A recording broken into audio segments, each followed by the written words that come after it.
Hey, hola Indomax Indo Magazines. Nah, jadi seperti yang kalian tahu, negara kita, Indonesia kini sudah resmi bos, masuk menjadi anggota penuh geng dagang Rusia, China, India yaitu BRICS. Di mana katanya Indonesia pun sebenarnya sudah diterima sejak tahun 2023 lalu di KTT BRICS di Afrika Selatan. Namun ternyata Indonesia sendiri pun waktu itu katanya meminta untuk dimasukkan ke dalam BRICS setelah Pak Prabowo menjabat katanya bos. Oke, halo, assalamualaikum warahmatullahi wabarakatuh. Selamat berjumpa kembali bersama channel Novisory. Bagaimana kabar buat teman-teman semuanya? Mudah-mudahan dalam keadaan sehat walafiat. Oke teman-teman, kembali saya mereaction satu buah video dari Indo Magazine ya. Mudah-mudahan bisa memberikan wawasan terhadap negara kita dan juga wawasan global kita. Oke, jangan lupa like, comment, share, dan subscribe untuk Indo Magazine ya. Dan tak lupa juga channel saya Novisory untuk di subscribe agar kami lebih semangat lagi untuk memberikan informasi yang menarik buat kita semua. Nah, terkait cepatnya proses Indonesia bergabung masuk ke dalam BRICS menjadi anggota penuh ini, Indonesia pun baru-baru ini telah berterima kasih kepada pihak-pihak yang membantunya bos, yaitu Rusia dan juga Brazil. Dikatakan bahwa Kemlu telah menyampaikan apresiasi kepada Raski Rusia sebagai ketua BRICS 2024 lalu atas dukungan dan kepemimpinannya dalam memfasilitasi bergabungnya Indonesia ke dalam BRICS, serta juga kepada Brazil sebagai ketua BRICS 2025 yang telah mengumumkan keikutsertaan Indonesia dalam geng dagang BRICS ini bos. Dan mantapnya kini dengan masuknya Indonesia ke dalam BRICS, dikatakan Indonesia pun bisa lepas dari pasar Amerika dan Eropa bos. Tiongkok pun katanya senang dan menyebut negara kita Indonesia sebagai kekuatan penting di bumi bagian selatan. Nah, lantas bagaimanakah maksudnya itu bisa lepas dari pasar Amerika dan Eropa bos? Dan apa untung serta ruginya Indonesia jika masuk ke dalam geng dagang Rusia, China ini? Apakah Indonesia perlu mewaspadai sikap Paman Donald Trump, Mama Rika? Oke, jadi terkait masuknya Indonesia sebagai anggota penuh geng dagang BRICS ini, Lembaga Riset Ekonomi Center of Economics and Law Studies atau CELIOS menyebut bahwa bergabungnya Indonesia sebagai anggota penuh BRICS memberikan keuntungan baru bos, khususnya dalam perluasan pasar. Direktur Ekonomi CELIOS yaitu Bapak Nailul Huda mengatakan bahwa selama ini ekspor Indonesia masih bergantung dengan pasar-pasar tradisional seperti Amerika dan Eropa. Dan kini keanggotaan baru ini pun akhirnya menjadikan Indonesia katanya bisa terlepas dari Amerika dan juga Eropa dan membuka peluang pasar baru. Beliau pun mengatakan seperti ini bos. Bergabung dengan BRICS akan memberikan keuntungan bagi Indonesia untuk bisa lepas dari pasar tradisional seperti Amerika dan Eropa. Eropa pun sebenarnya sudah mulai rese dengan kebijakan ekspor Indonesia di mana sering terlibat perselisihan dalam hal perdagangan global, ujar beliau. Salah satu contohnya, beliau katakan bahwa Eropa saat ini mulai menjegal perdagangan luar negeri Indonesia. Salah satunya adalah melalui hambatan European Deforestation Regulation atau EUDR terhadap komoditas kelapa sawit bos.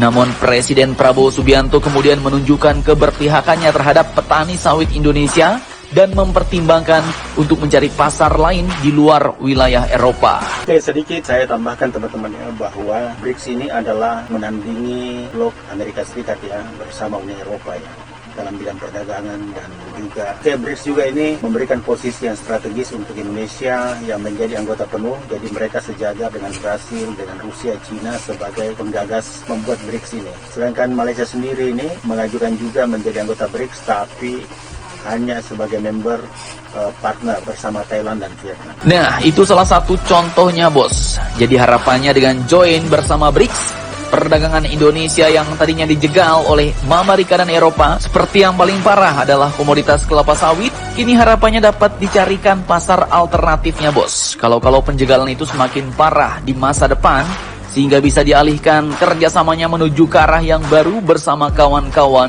dari anggota geng dagang BRICS. Mantap, jos. Oke, lanjut jadi mendengar pengumuman Brazil terkait keanggotaan penuh Indonesia dalam BRICS.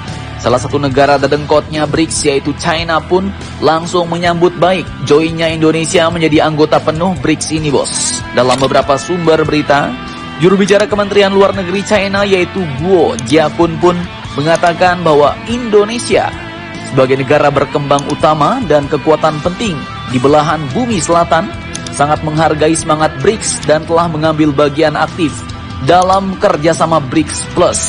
Kemudian lanjut lagi, katanya bersama-sama kita akan memajukan pengembangan kerjasama BRICS yang lebih baik dan berkualitas tinggi, serta memberikan kontribusi yang lebih besar untuk membangun komunitas dengan masa depan bersama bagi umat manusia, ujar Mr. Guo Jiakun ini bos. Mantap, jos.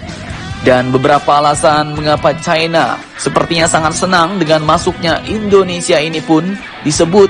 Yang pertama, katanya mulai dari Indonesia merupakan negara dengan kekuatan penting. Kemudian yang kedua, Indonesia pun katanya merupakan negara Asia Tenggara yang punya hubungan dekat dengan Tiongkok. Banyak kerjasama ekonomi dan industri yang telah dijalin antar kedua negara ini bos. Dan juga bahkan kini, negara Tiongkok pun telah menjadi mitra dagang terbesar Indonesia selama 10 tahun berturut-turut. Di mana pada tahun 2022 lalu, perdagangan bilateral kedua negara mencapai angka 149,1 miliar dolar Amerika dan itu naik 19,8% secara tahunan. Sejumlah pakar pun mengatakan bahwa area kerjasama di masa depan antara Indonesia dan China dapat berpusat pada energi bersih, kemudian industri biokimia, kecerdasan buatan, dan juga perikanan laut. Mantap, jos nih bos. Nah, lanjut, kini kita coba bahas sedikit terkait untung ruginya Indonesia masuk ke dalam geng dagang BRICS ini. Admin kutip dari kompas.com, seorang ekonom dari Universitas Paramadina yaitu Bapak Wijayanto Samirin menilai bahwa keanggotaan tetap Indonesia dalam BRICS ini merupakan hal yang menguntungkan bos. Menurut beliau, keanggotaan BRICS adalah langkah strategis yang dapat meningkatkan posisi tawar Indonesia di kancah global, khususnya terhadap Organisasi untuk Kerjasama Ekonomi dan Pembangunan atau OECD. Beliau juga menuturkan bahwa keanggotaan Indonesia di BRICS memberikan kesempatan bagi Indonesia untuk ikut menentukan arah dan cetak biru organisasi tersebut ke depannya. Jadi, Indonesia sebagai anggota tetap berkesempatan untuk ikut serta mengarahkan kemana geng BRICS ini akan bergerak bos. Kemudian selain itu ia juga menekankan keanggotaan ini untuk membuka peluang kerjasama di berbagai bidang seperti teknologi, ketahanan pangan, dan perubahan iklim antara Indonesia dan negara-negara BRICS. Kemudian selain untung juga pasti ada buntung-buntungnya bos. Gak mungkin kan untung terus. Nah, terkait ruginya ini, Direktur Eksekutif Selios yaitu Bima Yudhistira menilai bahwa masuknya Indonesia sebagai anggota penuh BRICS bisa saja membawa sentimen anti negara barat, di mana menurutnya status anggota penuh BRICS juga cukup menunjukkan Indonesia bersikap menjauh dari pengaruh negara-negara barat seperti Amerika Serikat. Bahkan ia mengatakan bahwa strategi ini sebenarnya kurang begitu tepat bos. Pasalnya ia katakan bahwa Indonesia sendiri dilihat memiliki hubungan baik dengan kedua pelopor BRICS ini yaitu China dan Rusia. Jumlah ekspor produk dari dalam negeri cukup banyak, sementara Rusia sendiri menjalin kerjasama militer dengan Indonesia. Dan bergabungnya Indonesia ke dalam BRICS katanya makin menekankan Indonesia pro China dan Rusia dalam kondisi geopolitik.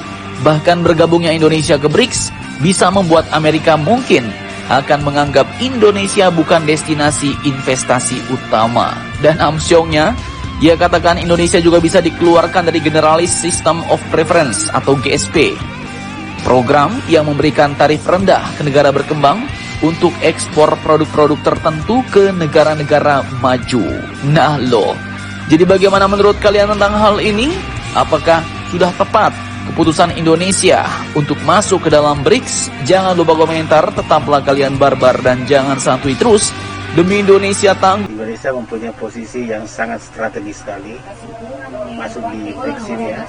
Karena Indonesia masuk sebagai anggota penuh ya. Jadi dia sejajar dengan Cina, dengan Afrika Selatan, Brasil sebagai penggagas organisasi BRICS. Sedangkan Malaysia, Thailand, dan Vietnam itu hanya sebagai anggota partner saja. Oke teman-teman, terima kasih banyak untuk sudah menonton video ini. Jangan lupa support dan subscribe untuk Indo Magazine dan juga channel saya Novi Story. Terus dukung kami agar kami lebih semangat lagi memberikan video-video yang menarik yang berwawasan untuk kita semua. Terima kasih banyak. Wassalamualaikum warahmatullahi wabarakatuh.